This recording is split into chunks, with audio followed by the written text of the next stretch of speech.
안녕하세요. 여러분의 즐거운 코딩 생활을 응원하는 반포코더입니다. 오늘은 제이님과 함께 흥미로운 주제로 이야기 나눠볼 거예요.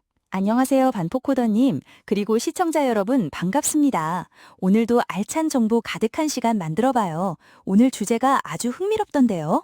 네, 오늘 주제는 바로 Stop Thinking CRUD입니다. 저희가 너무 익숙하게 사용하고 있는 CRUD 방식이 오히려 현실 세계의 프로세스를 왜곡할 수 있다는 내용인데요.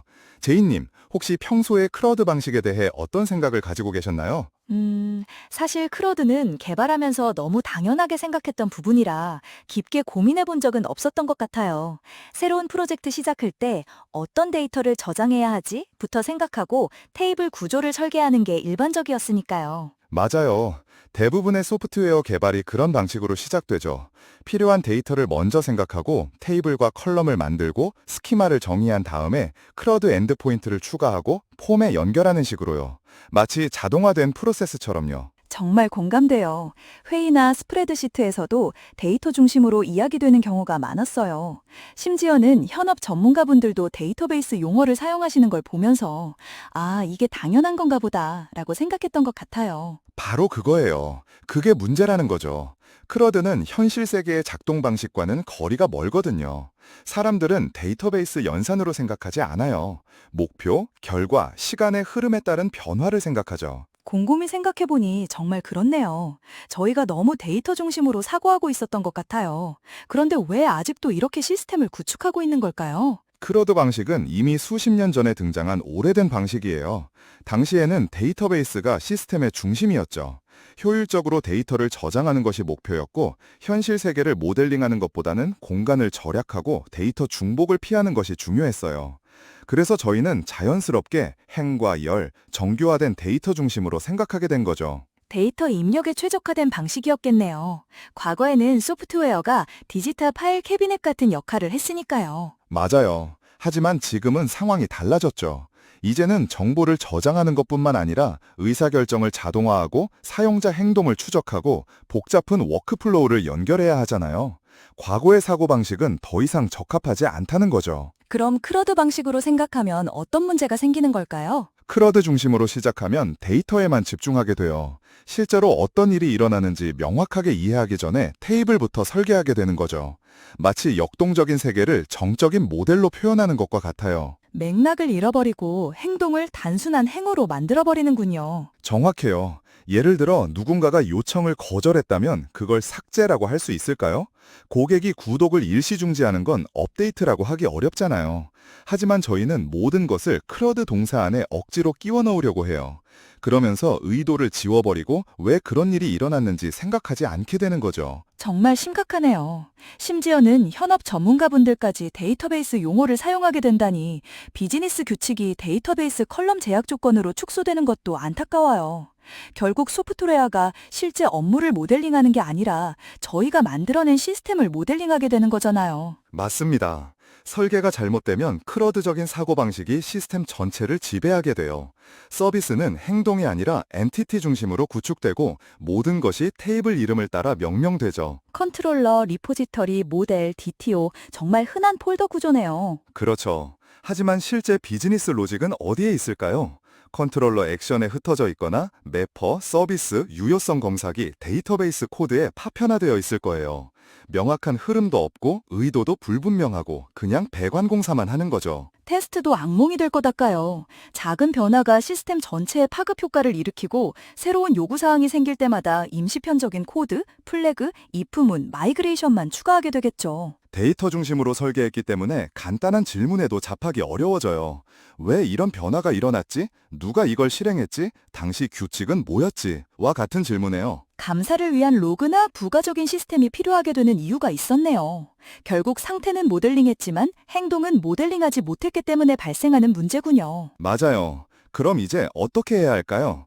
테이블을 모델링하는 대신 행동을 모델링해야 해요. 어떤 데이터가 필요하지? 라고 묻는 대신 이 시스템에서 실제로 무슨 일이 일어나지? 라고 물어야 합니다. 이벤트를 중심으로 생각해야 한다는 말씀이시죠?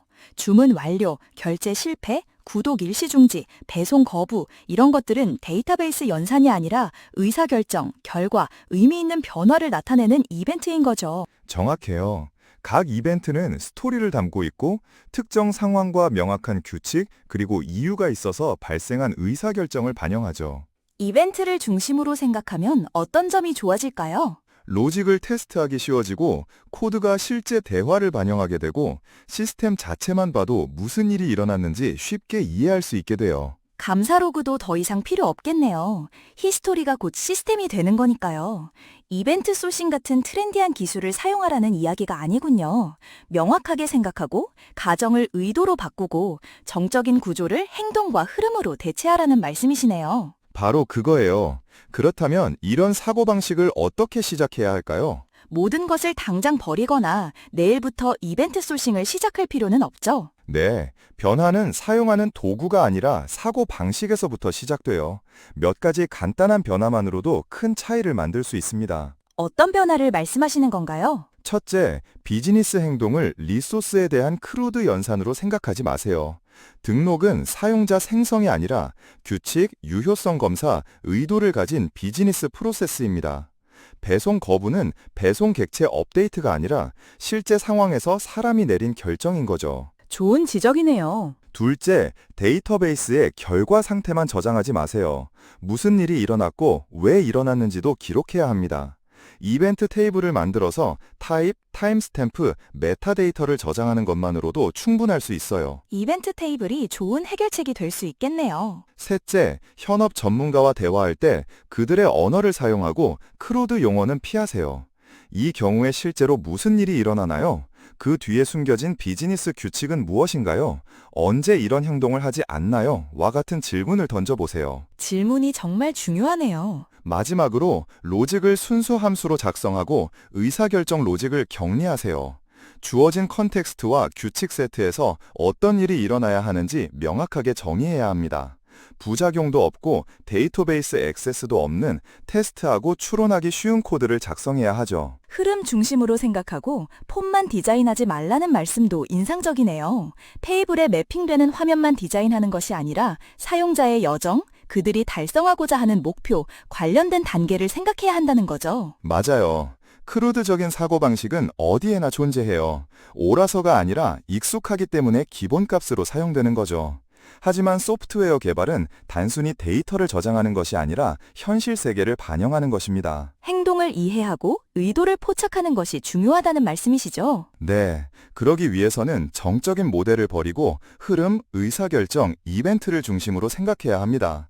테이블에 저장해야 할 내용이 아니라 사람들이 실제로 하는 행동을 중심으로 시스템을 설계해야 하죠. 새로운 프레임워크나 전체적인 제작성이 필요한 것이 아니에요. 단지 도메인을 바라보는 관점의 변화만으로도 충분합니다. 데이터에서 행동으로, 상태에서 변화로, 크루드에서 명확성으로. 정말 멋진 마무리네요. 오늘 정말 많은 것을 배울 수 있었어요. 시청자분들도 오늘 저희와 함께 크루드적인 사고방식에서 벗어나 보는 건 어떨까요? 오늘 함께 해주신 제이님께 감사드립니다. 그리고 시청자 여러분, 오늘도 반포코더 개발자 TV와 함께 즐거운 코딩 생활 되세요. 감사합니다. 다음에 또 만나요.